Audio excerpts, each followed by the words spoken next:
In this video, we discuss about that data. This one we discuss third topic of component of database management system.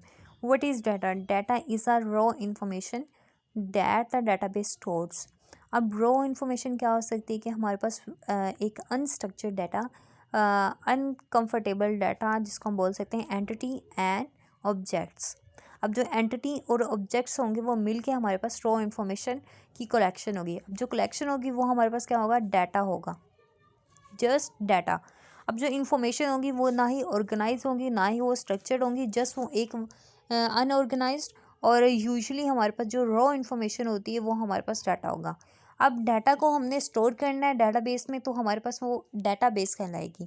Then अगर हम उस पर operations perform करें, then हम उसको management करें, तो हमारे पास क्या होगा? DBMS, that for stand for database management system. अब यहाँ पे हमारे पास जस्ट हम बात करेंगे डाटा.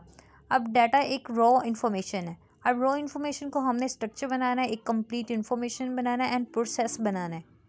अगर डाटा पे अगर हम पूरी अपनी प्रोसेस करेंगे तो हमारे पास क्या होगा? डाटाबेस कहलाया जाएगा.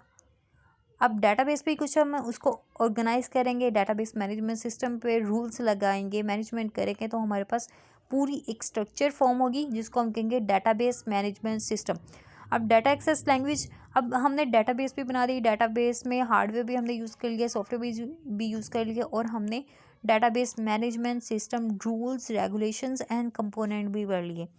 Then we discuss about the data access language. एक हमारे पास डाटाबेस बनी हुई है, अब उसको हमने एक्सेस करना है, वो कैसे करेंगे?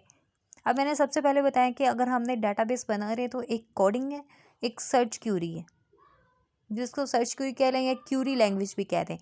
अब क्यूरी लैंग्वेज पे भी डिपेंड करता है कि अगर हम एक अपना सॉफ्टवेयर बना रहे हैं तो एक क्यूरी पे बनाएंगे या फिर एक प्रोग्रामिंग लैंग्वेज पे बनाएंगे. दिस वन के ये एक यूज़र डिपेंडेंट लैंग्वेज है. अगर ये यूज़र अगर प्रोग्रामिंग लैंग्वेज यूज़ करके बनाना चाह रहा है, वेल एंड गुड. अगर देन क्यूरी पे बना रहा है तो भी अच्छा है. This is the programming language that control the database. ठीक है.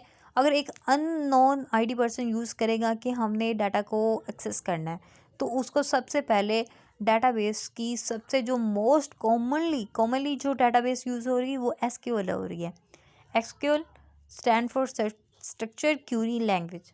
अब स्ट्रक्चर्ड में क्या आ रहा है कि अगर डाटाबेस हमने बनाई है तो वो एक स्ट्रक्चर फॉर्म में होनी चाहिए.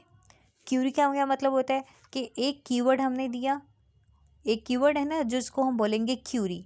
अगर वो यूज़र अप्लाई करेगा दैन उसकी रिजल्ट उसको शो होगा स्क्रीन पे. दिस वन के अगर एक यूज़र अगर डाटाबेस में ग्रिप करना चाह रहा है तो सबसे पहले अगर उसको कॉमनली भी यूज़ करनी पड़ेगी तो स्ट्रक्चर क्यूरी लैंग्वेज पे उसकी ग्रिप होनी चाहिए. प्रोसीजर में क्या आ रहा है? प्रोसीजर में हम rules determine how database work and how it handle. अब यहाँ पे रूल्स में हमने बात की कि हमारे पास जो कंपोनेंट से पहले हमारे पास रूल्स आ रहे हैं वो 4 रूल्स हैं डाटाबेस में. डाटा एंटर करना, देन डाटा अपडेट करना, देन डिलीट करना एंड देन रिस्टोर करना. ये हमारे पास एक सिस्टम का कर्ड सिस्टम होता है जो कि हम डाटाबेस पे अप्लाई करते हैं. What are the database challenges? ये हमारे पास नेक्स्ट टॉपिक होगा. Data security, data integrity, database performance, database integrations. This one के हमारे पास नेक्स्ट टॉपिक बहुत ही इंटरेस्टिंग होने वाला है, क्योंकि यहाँ पे हम बात करेंगे कि अगर डाटाबेस हमने पूरी बना दी है, हमारी पूरी ग्रिप हो गई, डाटाबेस कंपोनेंट भी हमने फोकस कर लिए, देन हमारे पास अगर डाटाबेस हमने स्टोर करने से पहले उसके चैलेंजेस क्या हो सकते हैं. ठीक है.